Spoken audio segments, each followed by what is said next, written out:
Ya pemirsa, balik lagi di PTV Show. Kita ngobrol sering tapi nggak bikin boring. Nah pemirsa sudah semakin penasaran ya dengan keunikan rasa yang dimiliki oleh mie Aceh Selawah. Nah ini luar biasa pemirsa. Sebenarnya perjalanan dari mie Aceh Selawah mengingatkan bagaimana kita ketika kita memulai sebuah usaha jangan cepat patah semangat. Karena dari 96 sampai dengan 2004 kisah itu dimulai. Artinya mulai dikenal oleh masyarakat. Semulanya ya berjualan seperti pada orang umumnya biasa, gitu ya. Ada dari mulut ke mulut, tapi lagi-lagi tanpa media memang tidak bisa sampai mencakup luas begitu ya. Tapi dengan alhamdulillah itu. Ini ketika 2004 momennya dimulai. Iya betul. Ini bagaimana ceritanya? Jadi ketika udah sampai ke telinga Pak Bondan, akhirnya beliau ajukan ke timnya untuk mereview mie Aceh Selawah gitu kan.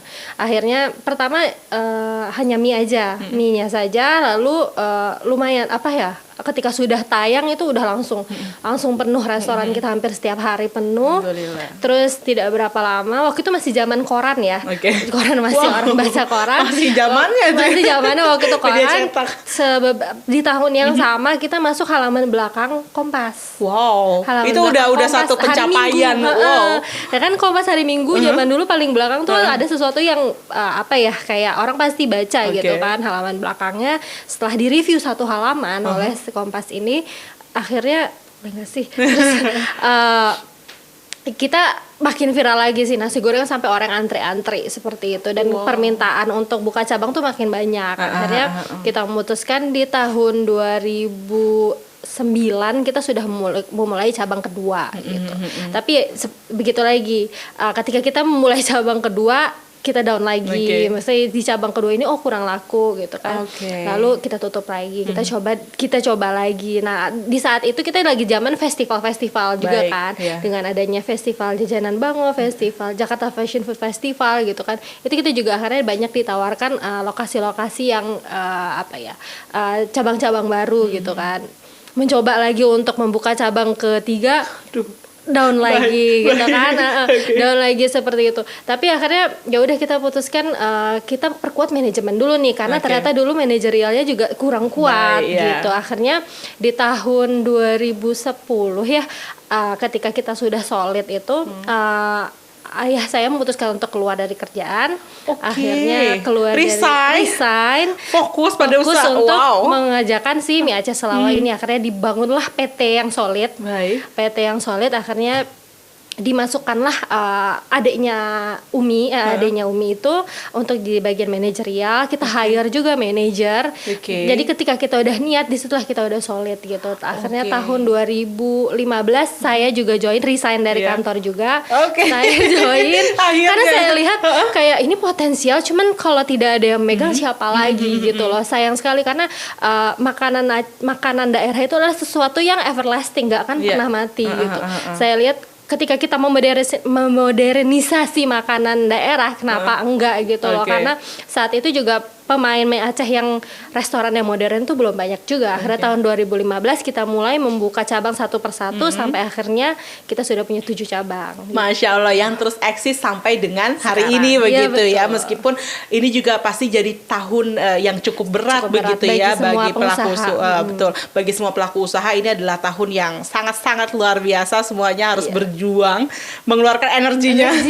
Udah lebih ekstra lagi. Kalau tahun-tahun sebelumnya ekstra, ini lebih ekstra lagi. Karena ini kemudian bukan hanya pelaku usaha baru saja yang harus berjuang luar biasa, tapi juga pelaku usaha yang tadi sudah sejak 96 mereka pun merasakan dampaknya. Dampak terbesar apa sih sebenarnya selama pandemi ini? Yang pasti ketika PSBB di-cut, kita tidak boleh makan di tempat. Sedangkan mie Aceh adalah jagoannya orang makan di tempat, ya kan? Ketika dia makan ketika digoreng itu kayak lebih panas, masih panas, masih hangat, terus dengan teh tarik panas gitu kan. Makan sesuatu yang langsung tuh lebih enak untuk si mie Aceh ini terutama gitu. Jadi ketika itu kita hanya benar-benar mengandalkan si online. Order online yang sebenarnya rasionya waktu itu kita tuh let's say untuk dine in dan online ini rasionya dine in tuh masih 70, online masih 30. Seperti itu. Segitunya gitu loh. Terus dan waktu itu masa ketika baru pandemi itu kita juga baru belanja gitu. Karena kan kita selalu kita selalu update untuk ya, bahan baku fresh, itu kita selalu belanja fresh. Dan ini gimana, yang saya pikirkan utama yang pertama adalah gudang nggak boleh sampai membusuk gitu. Iya betul, kan betul. bahan bakunya. Akhirnya gimana caranya, saya buatlah ya udah kita cut harga makanannya, kita bikin paket semurah mungkin, yang orang tidak perlu keluar tapi ingin donasi. Mempertimbangkan daya beli masyarakat juga saat itu dengan ya. akhirnya kita membuatkan paket donasi murah meriah waktu itu. Baik. Jadi di hari ketiga pandemi saya udah mulai bikin campaign kecil dari sejak awal pandemi langsung karena saya lihat kondisi gudangnya sendiri kan. Lagi penuh-penuhnya.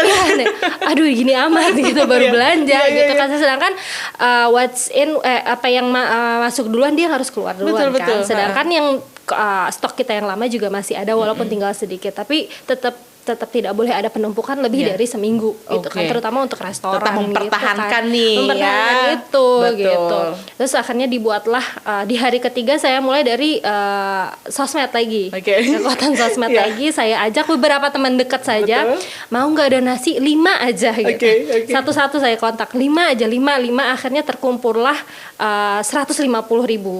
150.000 itu bisa jadi 150.000 apa paket? Uang 150.000 itu bisa jadi kalau 10.000 berarti kan 15 paket ya. Iya, jadi hanya 15 paket di hari Jumat pertama. Saya ingat banget itu hari Jumat pertama.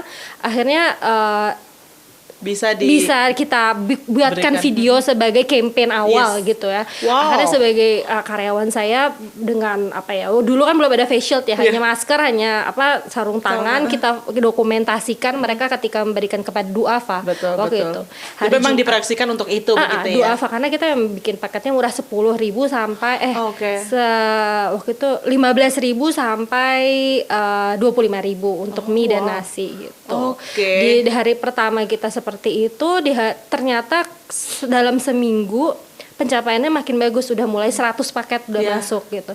Sampai akhirnya dalam sebulan pertama, hampir 1 bulan itu kita udah keluar 1.000 box untuk dibagikan tentunya ya. Ini juga bentuk kepedulian sebenarnya ya. Jadi saat itu juga udah mau Ramadan, jadi banyak yang juga mau bayar fidyah kan. Karena kita juga menampung yang seperti itu. Jadi gudang kita alhamdulillah berjalan dengan baik, terselamatkan. Anak-anak juga terselamatkan karena pegawai juga ya. Mereka kan juga bingung kan, Bu kita ngapain ya Bu gitu. Kalau menunggu juga sepertinya kesian gitu. Gimana kalau saya yang bergerak juga deh, akhirnya saya dokumentasikan anak-anak seperti itu. Wow, jadi semuanya masih bisa terus terselamatkan. Ini sebenarnya luar biasa pemirsa. Berarti kuncinya adalah kita berbagi, maka kebaikan itu yang kemudian kembali kepada, khususnya pada kesempatan kali ini Mie Aceh Selawah begitu ya, karena tadi bukan lagi kemudian memikirkan bagaimana bisa mendapatkan keuntungan begitu, tapi lebih kepada apa yang bisa kita lakukan dan bisa menyelamatkan banyak orang. Tadi anak-anak yang tentunya mereka juga bingung sudah kan? mulai Bu saya harus gimana ya Bu, omset seperti ini gitu. Apakah saya masih bisa bertahan begitu ya juga tentunya. Tapi saya masih mau kerja. Pastilah. Siapa juga yang tidak ingin mempekerjakan mereka gitu. Jadi keinginan untuk bisa menyelamatkan, keinginan untuk bisa membantu banyak orang, dan itu juga jadi satu kiat sukses yang dilakukan oleh Mie Aceh Selawah. Kita masih akan ngobrol, tetap bersama kami di PTV Show.